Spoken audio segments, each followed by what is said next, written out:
High, আমি টুজুলির দিয়া। আমি আজকে বানাচ্ছি ইলিশ মাছের ভর্তা। তো আমার কাছে একটা ল্যাচ ছিল, ল্যাচটা বেশ ভালো বড় ছিল। আমি সেই ল্যাচটাকে নুন হলুদ মাখিয়ে নিচ্ছি। কড়াতে তেল গরম করে স্লো ফ্লেমে আস্তে আস্তে ভাজবো মাছটা, মাঝে মাঝে ঢেকেও দেবো।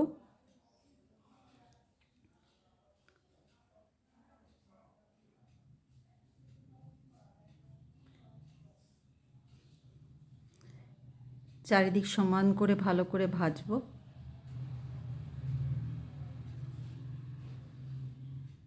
মাছটা ভাজা হয়ে গেলে তুলে রাখবো। ওই তেলেই দুটো শুকনো লঙ্কা ভেজে নেব।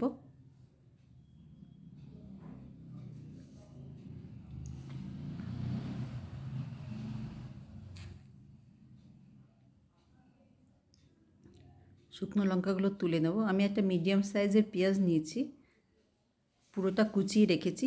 আধাটা আমি এই তেলের মধ্যে দিয়ে দেব। পেঁয়াজটা খুব নরম করে ভাজবো যেন না পোড়ে, তো এই জন্য একটু ঢেকে ঢেকে ভাজবো।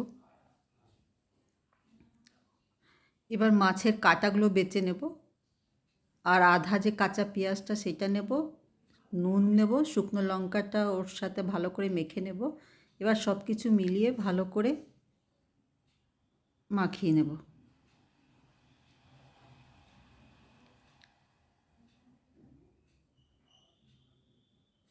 এবার একটু 1 চামচের মতন সরষের তেল দিয়ে সব কিছু ভালো করে মাখিয়ে নেব। হয়ে গেল ভর্তা।